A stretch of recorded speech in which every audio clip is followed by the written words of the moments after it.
Sanibona. Bengithanda sikhulume ngesimo sendaba yey'thunywa, ukwehlukana kwazo, because I think asemaningi ama-misconception nengixolele ngesiNgisi, kodwa sekukuningi ukudideka noma iy'ncazelo ey'ningi ngey'thunywa. Ngikhuluma nje khona omunye ekade ngimbona laphana ey'nkundleni zokuxhumana kwa-TikTok, ekhuluma indaba yokuthi uma unesithunywa kuphoqelekile ukuthi uhambe intaba, uhambe amanzi, uhambe ihlathi, which is wrong ngoba iy'thunywa ziyahluka, simbathwa zithunywa ezingefani singabantu abaney'phiwo noma singabantu bakamoya, ngoba kuyenzeka umbathwe isithunywa ungenaso isiphiwo sokwelapha, kuyenzeka umbathwe isithunywa ungenaso isiphiwo sokubona, kuyenzeka umbathwe isithunywa ungenaso isiphiwo sokuphilisa.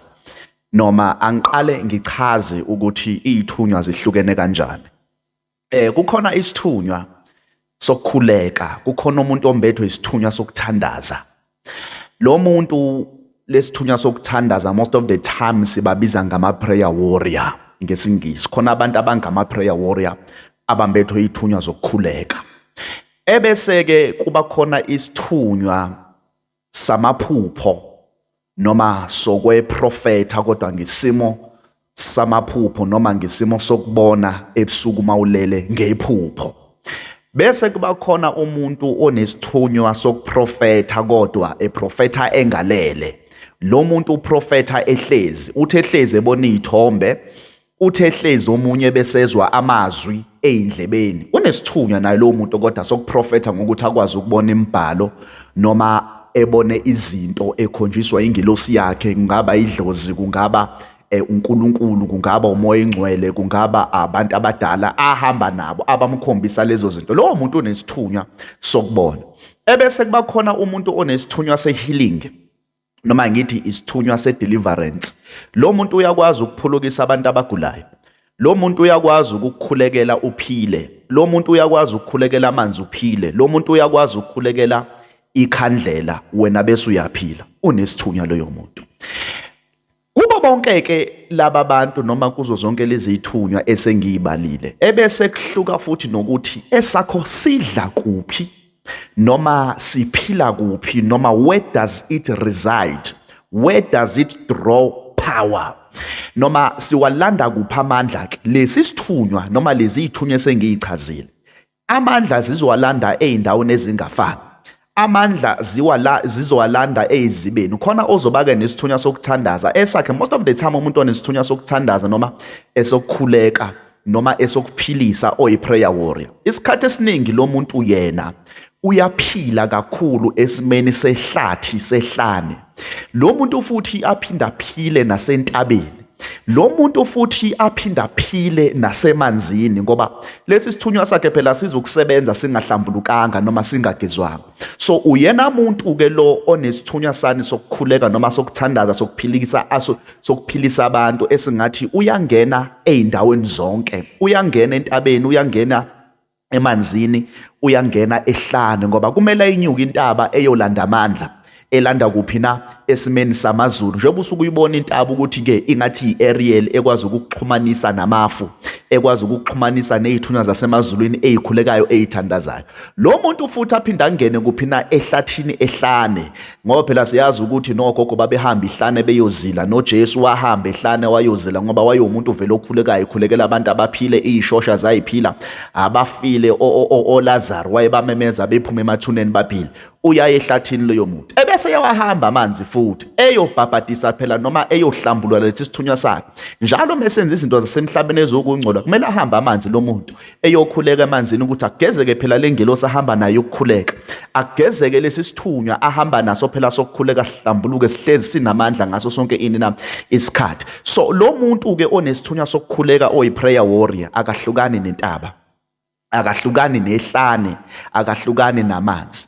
Ebese kuba khona umuntu onesithunywa sokukhuleka samaphupho noma sokubona ebusukumelele yena nje ingelosi yakhe noma isithunywa sakhe simkhombisa amaphupho. Siyahlola lesi sithunywa siyaprofetha, kodwa siprofetha ngokuthi uqale unjani na ulala. Njengoba sazi eBhayibhelini kukhona nowayebona ngamaphupho uJosefa, uNkulunkulu wayisebenza ngaye ngamaphupho. Wayewumprofethi noma wayenezithunywa ezihamba nezingelosi, kodwa kwakumele aqala lale yena ukuze uNkulunkulu amkhombise izinto. Khona abantu abanesithunywa kodwa isithunywa sabo asithandazi, asikhuleki, akanawo amandla okuthandaza, kodwa unamandla, uphiwe into yokuthi yena uma elele isithunywa sakhe esamembatha noma awaphiwa sona uNkulunkulu namathongo sakhe akhe, isithunywa esinjani na, esimbonisa izimfihlo, esimkhombisa izinto ebusuku melele. Lo muntu uyimboni, lo muntu uyabona, ubona izinto ezisemfihlakaleni ezisekujuleni ezingabonwa yilo ombethe isithunywa sokukhuleka, ngoba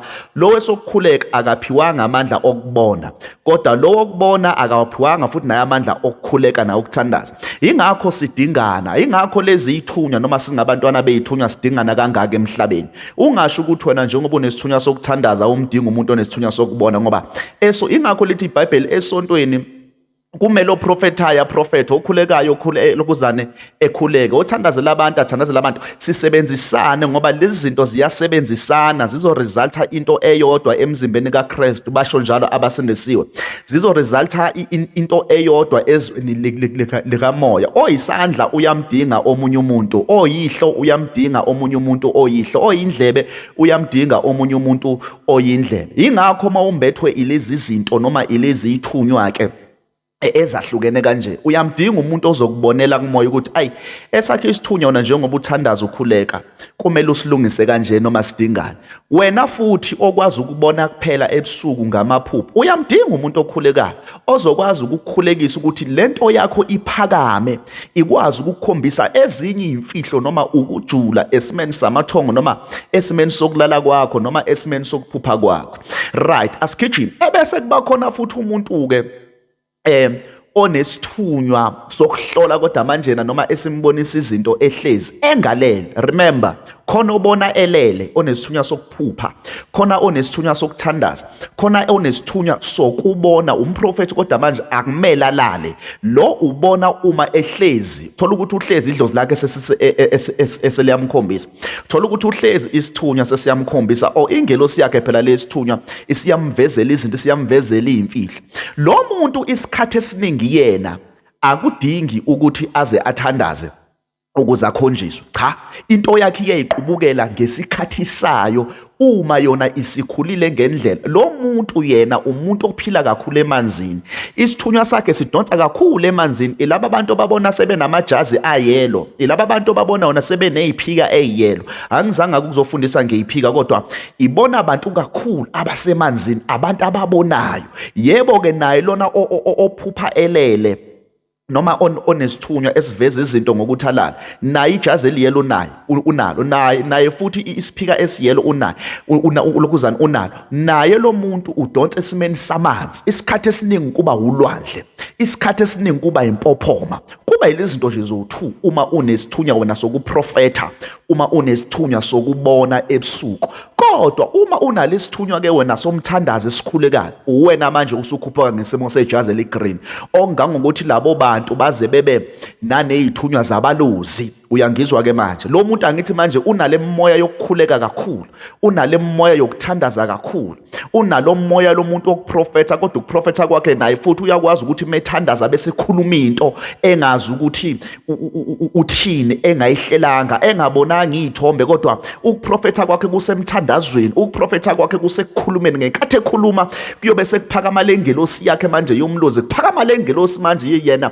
yokuprofetha sakuthandaza noma sakukhuleka, ebesikhuluma isimo seyimfihlo. Ingakho isikhathi esiningi abantu baseZayoni banalezi izithunywa zokuthandaza, kodwa manje ezinalokhu ukuprofetha in disguise noma okudisguise. Ngingasho mina ngithi umuntu konalesithunywa sokuqala engisishoyo sokukhuleka noma sokuthandaza unamandla okudlula bonke laba abanye esengibabalile abanezithunywa zokubona ebusuku belele, ngoba yena mekhonjisiwe imfihlo lo elele noma mekhonjisiwe imfihlo ehlezi useyatshengiswa izithombe, akanawo amandla okuthandaza okuyinqoba inina impi, kodwa onamandla okunqoba impi yilo wayana oyi-prayer warrior othandazayo noma okhulekayo ukuze abantu bephile kuqaqeke izibopho namajoka esimeni sezimpilo zabo.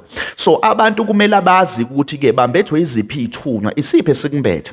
Ngabe umbethwe isithunywa wena sokuthi siyaprofetha kuphela sibone inkinga zabantu, futhi naso siyibona emini silele singalele, sibhekile, noma ngabe wena kumele ulale kuqala bese uyabona, noma ngabe umbethwe isithunywa wena sokuthandaza yini, sokukhuleka yini, sokubona sokuphilisa abantu yini, sokukhulekela amanzi bephila abantu, sokukhulekela amakhandlela bephila abantu, ngoba nakhona lapho okuhlukene ukuthi-ke wena njengoba lesi sithunywa sakho sithandaza noma sikhuleka, le ngelosi yakho njengoba ithandaza ikhuleka, ngabe kumele ibeke abantu izandla yini bephile, noma ngabe kumele ikhulekela amanzi bephile yini abantu? Ingakho lithi iBhayibheli akusithina sonke siyobeka abantu izandla abantu bephile, futhi akusithi sonke siyothi Jesu abantu bephile. Abanye siyokhulekela amanzi, abanye siyokhulekela amakhandlela, abanye siyokhulekela iyiwasho, abanye siyokhulekela izimpahla zabo abantu bephila, abanye siyokhuluma izwi kuphela bephile, abanye siyobeka izandla kuphela baphile. Find out, abantu they need to know, abantu kumele bazazi ukuthi isithunywa sini esibambethe, sisebenza kanjani, si-operate kanjani. That is why silungisa izithunywa, ziyakhuluma izithunywa nathi ziyasikhombisa, but as understand ukuthi mina esami isithunywa, how does it functions, how does it operate, sisebenza kanjani, nanokuthi-ke sidla kuphi, amandla siwalandaphi. Lezi indawo bese ngiyibalile ukuthi wona umune sokuthandaza Darko Blue intaba kumele uyihambe, ihlathi kumele ulihambe, desert bese kuba ulwandle noma impophoma ukuyosihlambulula. Kodwa wena onesokubona awudingeke entabeni, awudingeke ehlane, kodwa uyadingeka empophomeni ukuze usihlambulule, usigeze, sikwazi ukuhleze sikukhombisa izinto, ngoba uma sihlambulukile siyokwazi ukukukhombisa njalo. Kodwa-ke kuyenzeka kube nabantu aba-multi gifted, kuyenzeka ube umuntu ophiwa zonke lezi zinto, ube umuntu ombaxa entathu, ube umuntu oyimpande, we understand, ube umuntu onabile, ube umuntu ozombathiswa zonke lezi zinto, ube umuntu wena ozophiwa zonke lezi zinto. Athi umuntu omkhulu, ngiyaphupha ebusuku iy'nkinga zabantu ezasekhaya emndenini ngiyatshengiswa zona. Athi umuntu mkhulu, uma ngihlezi esontweni ngivele ngibona iy'thombe yidlala, ngibona iy'nkinga zabantu, ngiyatshengiswa, ngiyaboniswa. Ube umuntu futhi othi mkhulu, ngiphupha ngithandazela abantu, ngiphupha ngikhulekela abantu. Sekuyitshengisile already ukuthi wena unazo zonke lezi zinto zontathu, unazo zonke lezi zithunywa esengiyibalile. Wena vele usuzongena kuzo zonke lezi ndawo, uzoyihamba intaba, uyihambe impophoma, usihambe isiziba, uhambe imgede. Manje wena usuhamba ama-caves, wena usuhamba amahlala, usungena kuyo yonke indawo ngoba uphiwe zonke izithunywa. Kodwa akusithina sonke abantu abadala esiphiwa yonke lento. Mina ngigxeka abantu abanisizayo, ngigxeka izangoma, ngigxeka izinyanga, ngigxeka abathandazi, ngigxeka laba abantu abanifundisayo abanye lapha ku-YouTube, Facebook, TikTok, abanifundisayo abanganichazeli kahle ukuthi-ke kumele wazi ukuthi wena umbethwe yini, esebenza kanjani, edla kuphi, nephila kuphi. Awukwazi ukuthi umbathwe into yokuthandaza ebese wena uyohamba ini na impophoma. Into yokuthandaza ihlala empophomeni kakhulu, ihlale lokuzana entabeni. Ingakho noJesu meyofuna amandla unyuka nabafundi bakhe uye entabeni, akaze eye emanzini. Ingakho noJesu meyofuna amandla ngosuku lokuyobethelwa kwakhe, akaye emanzini kodwa uye eKetsemane uyothandaza ehlane. Nogogo benu kwakunoma okuthiwa uyalindwa, umoya wokulindwa, kuhanjwa intaba kuyokhulekwa. Ngenkathi usuye emanzini awusahambe lo moya wokuthandaza, kodwa uhambela ukuthi lo wokuthandaza uhlambuluke, ugezeke. Uhambela ukuthi lezi idalwa nezinye izithunywa ohamba nazo ayigezeke, ihlambuluke. Vele phela uma ufika emanzini uzothandaza, ukuthandaza kodwa kwakho kuzothini na?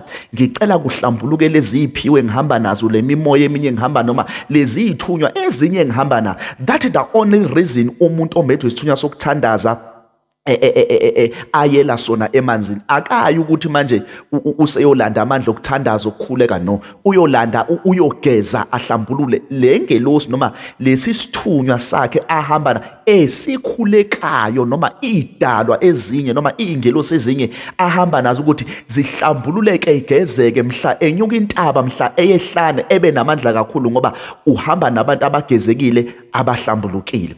Ilokho ke abantu akumele bekwazi noma bekuqonde noma ebengifuna ukukuqondisa ukuthi-ke ithunywa abantu abadala zihlukile. Ayikho lento yokuthi wena uma unesithunywa sekumele ungene kuzo zonke lezi indawo, usentabeni, usempophomeni. Kubuhlungu ukubona abantu kusasa ninamajazi azinhlobonhlobo, amanye aniwaphuphanga, kodwa ngoba nathola i-information kulezi inkundla zokuxhumana, natshelwa abantu abayitshela ukuthi bayazi. Yena lowo muntu osuke ethi yena hayi isithunywa sakho singena yonke indawo, ingoba yena unazo zonke izithunywa.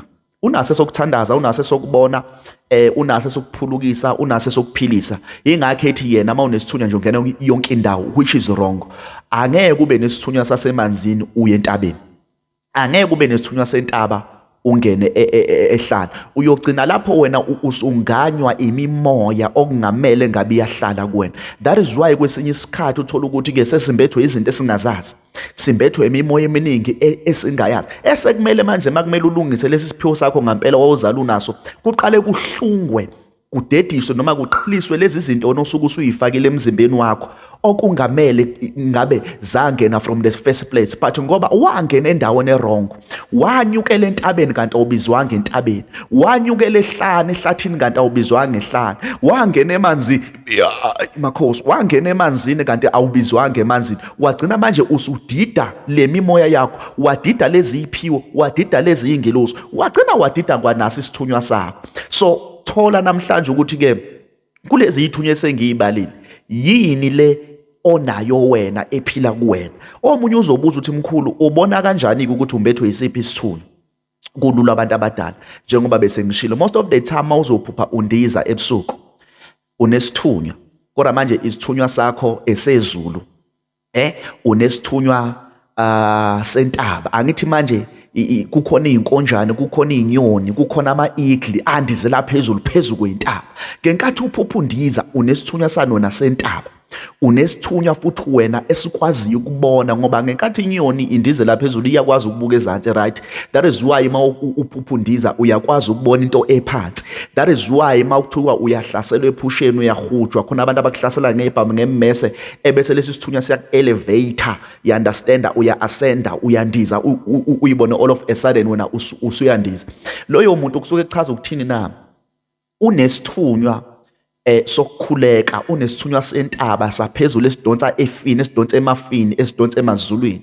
Lo muntu futhi lesi sithunywa sakhe njengoba sithandaza sikhuleka kuyisithunywa sentaba, uyakwazi ukubona inkinga, ngoba inyoni imindiza iyakwazi ukubona kuphina ezansi. Uma undizela phezulu usuke ukwazi ukubona ini na your enemies, usuke ukwazi ukubona your accusers, usuke ukwazi ukubona your attackers, usuke ukwazi ukubona laba abaku-attackaya abakuhubhayo. So unesithunywa esibonayo futhi esithandazayo esiphila kuphina ey'ntabeni. So-ke umuntu othi mkhulu ngiphupha ngiyandiza, ngiphupha mkhulu manguhutshwa ngabantu ephusheni lami, ngihleze ngindiza mina mkhulu, ngabe isithunywa sami esani? Namhlanje uyazi umuntu ophupha endiza usuke enesithunywa loyo sentaba saphezulu, ngoba inyoni imindiza noma i-eagle ngikalekisa ngayo, uma indiza izohamba iyohlala emadwaleni, izohamba iyohlala ey'ntabeni, ifike iphumule khona. Indiza bese ihlale ey'ntabeni. Unesithunywa wena-ke sezulu, unesithunywa futhi esikwaziyo ukubona, ngoba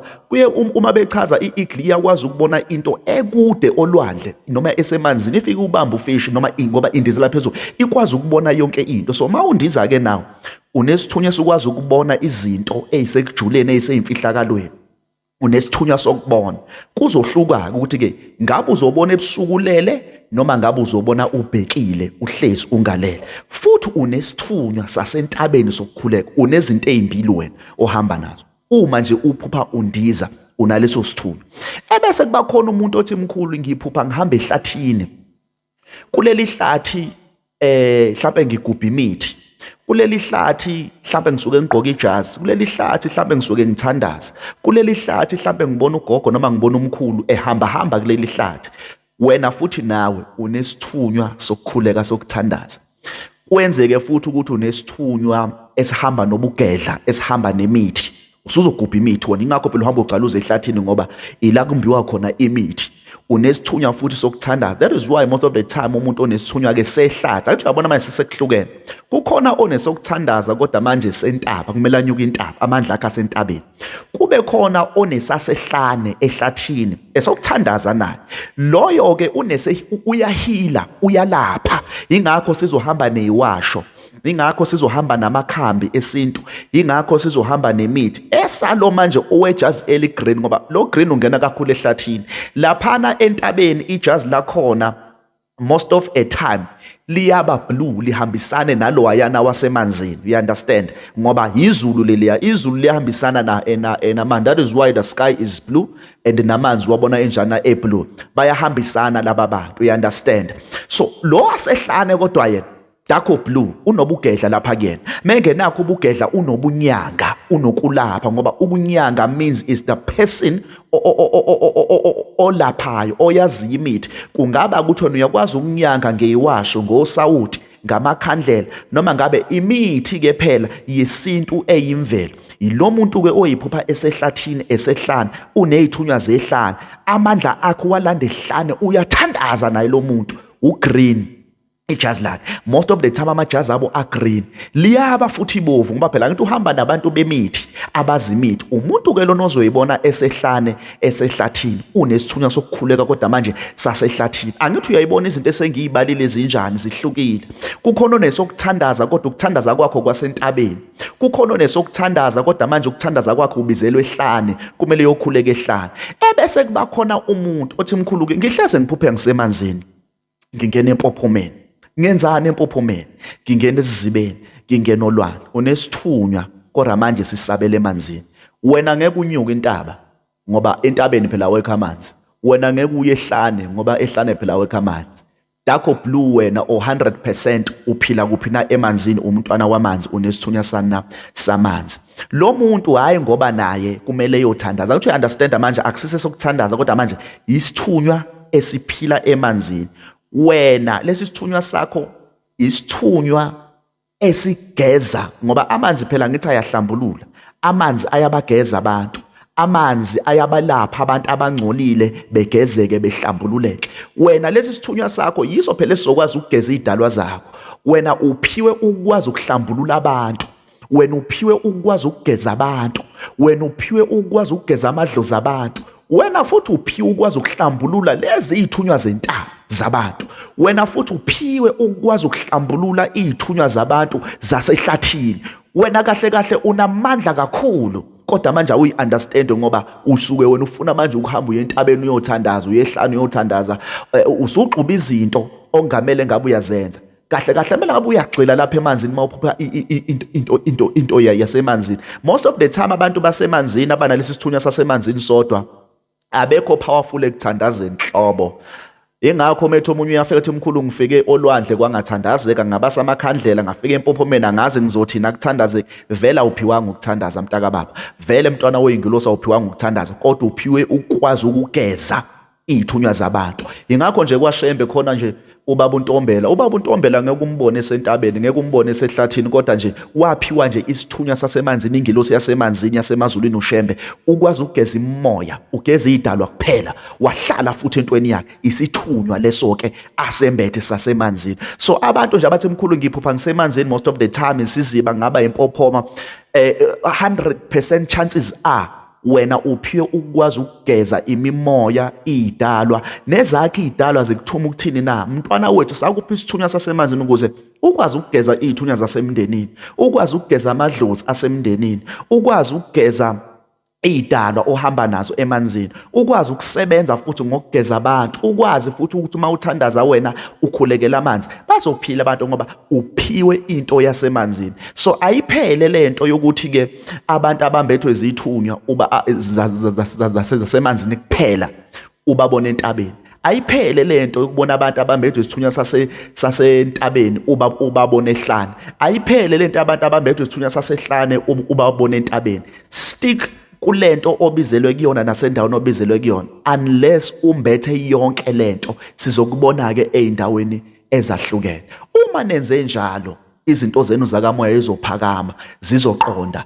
Indida le ekhona noma ukudideka, this confusion esigcwele kangaka, izophela ezweni, izophela kubantwana bakaNkulunkulu bekwazi ukuthi belandele ubizo lwabo ngendlela. Into yenza ukuthi ubizo lweni lungaqondi nezithunywa zingaphakami zingaqondi, nilungiselwa eindaweni ezirong. Nithatha ne-information noma ama-information arong kulezi inkundla zokuxhumana noma kulezi indawo zama-social media, nigcina nithatha ama-informations arong. Awukwazi ukuba nesithunywa samanzi bese unyuka intaba. Awukwazi ukuba nesithunywa sentaba bese ungena ehlathini unless unazo zonke izithunywa noma una yonke lemimoya yezithunywa ephila kulezi indawo. Uzophila ke kulezi indawo mntaka baba, uzongena mntana ekhehla, uzongena mntana wethunywa kuzo zonke lezi indawo. But uma ungenazo lezi izithunywa zonke, unesisodwa kuphela, hlala kuleyo ndawo okuyona. Ayikho lento yokuthi uma unesithunywa ungena yonke indawo. That is a lie, that is a false information. Ziyehluka izithunywa.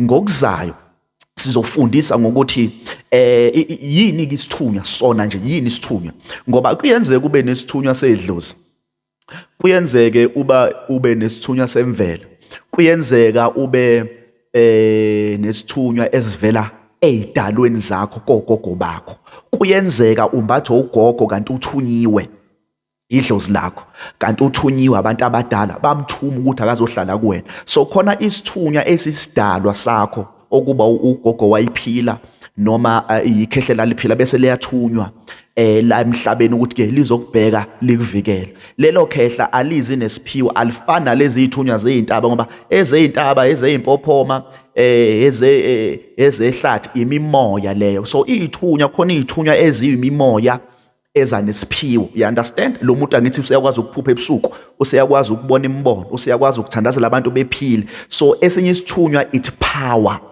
esinye isithunywa it deliverance, esinye isithunywa it healing. Those are spirit izithunywa. Ebese kuba khona isithunywa esiwumuntu esasiphila esiugogo wakho, esithunywa empilweni yakho ukuthi sizokubheka the sent one. Kube khona isithunywa esiyingelosi. Ingakho phela lithi iBhayibheli they were messengers. God uNkulunkulu wathuma uGabriel, uGabriel the messenger, emthuma kubani na? kuJosepha benoMary, ingelosi kaNkulunkulu kodwa yayi-messenger. Ebese kuba khona isithunywa esasi uJesu. Jesus was the messenger of God, ethunyiwe uNkulunkulu ezoba yi-messenger wayewumuntu. Kukhona izithunywa ezinjalo ke esizothi thina kwakugogo wakho, but useyisithunywa esithunywa kuwena. Difference. There is a messenger that is a human being that you are related to, ohlobene nawo. Then there is a messenger, isithunywa, that is a heavenly being, noma eyisidalwa manje sakamoya esingakaze saphila, ongahlobene naso ngokwasemhlabeni, ongahlobene naso ngokwegazi, kodwa yinto yakamoya, yinto yeyemvelo ophiwa yona uNkulunkulu namathongo kwakho. Namanje uthi uyabona izithunywa ezihlukile. Kukhona this messenger ewugogo wakho, ukuthi nje lo gogo ukubhekile, uhlezi umphupha, uyisithunywa esikubhekile, esithunywe idlozi ukuthi akazokubheka lo gogo, akahambe nawe, isithunywa. Ebese kuba khona isithunywa esispiritually ongaxhumene naso ngokwesibongo, ongaxhumene naso ngokwegazi. Ilezi ingelosike esiyibiza ngomoya engcwele, lezi zinto zasemanzini ezaseyintabeni, ngokunjalo ngokunjalo, kuhluka kanjalo. That is the difference yezithunywa. Kukhona esegazi ohlobene naso kwakuumuntu owayiphila, kukhona esiyingelosi esothunywa, ilesi sisiholele eintabeni, ilesi siholele emanzini, ilesi siholele empophomeni, ilesi siholele ehlana, ileso sithunywa. Kodwa isikhathi esiningi lesi somndeni sokuzala okugogo wakho ngeke akuholele kuleza indawo. Isikhathi esiningi uzokuholela emsamo, ukuholela ekhaya. Ngakho usolokhu uphupha usekhakini, usekhaka mama, usekhaka baba, ubona around engane logogo, into awayiyazi, wayephila vele naye emhlabeni njengawe. Isikhathi esiningi bona bazokuphuphisa izinto ezinjalo. Hayi, thokozani ke abantu abadala, thokozani bantu abakhulu, thokozani bantu beyingelosi, thokozani bantu beyithunywa. hopefully abantu bafundile, kuzophela ukudideka, confusion will fade ke nawo, izothi ukwehla, abantu bacaciseleke, abantu bakhanyiseleke, bekwazi ukuthi ke bethabathele imisebenzi yabantu abadala nge-understanding nange-knowledge, bengene kulezi zinto sebazi ukuthi kuhluke kanjani, ngoba kubalulekile ukuthatha le misebenzi wazi, ngoba uma ungazi ukuthi umbethwe yini kuba buhlungu kakhulu. Uma ungazi ukuthi uhamba nani and umbethwe into enjani, kuba nzima kakhulu ukuthi ke uhambe kulomsebenzi noma uqonde kabanzi ngalomsebenzi. But njengoba sengikunike nje information engaka, sengizamile ukuchaza kancane ukuthi ke izithunywa zihluke kanjani. Kuzoba kulula kubantu abaningi nababukele namhlanje ukuthi ke namaphupho mefike bekwazi ukubona ukuthi awu nayi lento ebishiwe ikhehla, nayi lento ebishiwe umgqilazi wamadoda, ukuthi ke isithunywa sikanjani njani nesami sihamba kanjani. Kuzoba lula ukuqonda sakho, kuzoba lula ukunderstand your gift, kuzoba lula ukunderstand what you are accompanied with, kuzoba lula ukuthi uphiwe ini, ukubona ukuthi yini abakuphe yona noma uNkulunkulu yini akuphathise yona, kuzocaca, kuzoba lula. Akukhanye kube mhlophe kube kuhle njengehlabathi zolwandle. Abalidingayo usizo sebeyombhalela kumkhulu, zikhona izinamba lapha ngezansi zizovela escreenini, u0677 57 5569. Iya WhatsApp leyo namba, iyafoneleka futhi. Akubo abantu kodwa abadinga usizo ngokuhlambulula izithunywa noma ngokugeza izithunywa, ngokugeza imoya, ngokugeza idalo. Akuba abantu abafuna ukuphakamisa izithunywa zabo, akuba abantu abafuna ukuhlambulula amajazi abo ezithunywa zabo neziphika ngokunjalo. Akuba abantu abafuna ukubika amajazi, akuba abantu abafuna ukubika izembatho zabo, ngoba awukwazi ukusebenzisa lezi zembatho nama spiritual garments ungawahlambululanga, ungawabikanga. I feel like to our next topic, to our next podcast or discussion, kumele ngixoxe about spiritual garments, ukuhluka kwawo nangokusebenza kwawo, nanokuthi ulimukela kanjani ijazi noma isembatho, sizaphi, sisebenzaphi leso sembatho, lelo jazi, leso speaker, lo mnazaretha, leyo bidane, leso sikhali osukuphuphile noma ukubonile, ukuboniswe inabantu abadala noma ukuboniswe idlozi lakho. Akukhanye ke kube mhlophe kube kuhle njengezihlabathi zelwandle. Ngiyacela ukuthi usubscribe ke, ulike, ushare i-channel lethu @Makhosi NH Mthembu, nakwabanye ama-subscribers siyacela anyuke abantu abadala. Sifuna ukukhula kakhulu, siyi-channel sizolokhu singenile, sikwazi ukunisiza, sinincede, sinifundise, sinilekelele ngokunjalo. Baphila abantu, bakhululeka, bathunjwa. Kukhanye ke emakhosini amakhulu ey'ngelosini ey'nkulu, ey'ndlondlweni ey'nkulu zasemanzini, nasey'zibeni, nasey'ntabeni, nasey'mpophomeni ngokunjalo, nasemalwandle, nasemahlane, nasemazulwini phezulu. Akube mhlophe kube kuhle ke njalo njengezihlabathi zolwandle. I am Makhosi NH, kwakhanya.